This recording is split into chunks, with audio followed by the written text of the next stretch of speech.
خواندانو د لاسونو والابصار او د سترګو ان بشکمغه اخلصناهم خالص کړیو هغه ان غوړه کړی مو هغه بخالصتن په یو خاص یعنی په فضیلت سره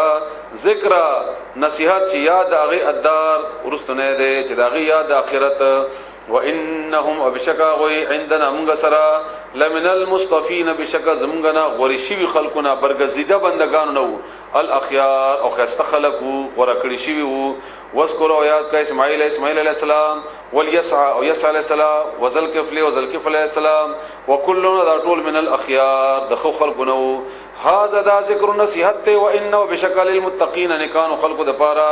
لحسن مآب خسته زید ورتلو ده جنات باغون دی عدن د همیشګری مفتحه چې خلاص شي وی لهم دوی د پارا الابواب دروازې متقین تکب لګولی فيها باغی کی يدعون چې دی براغواړي فيها باغی کی بفاکهه میوه کثیره ډېری و شراب او اسکل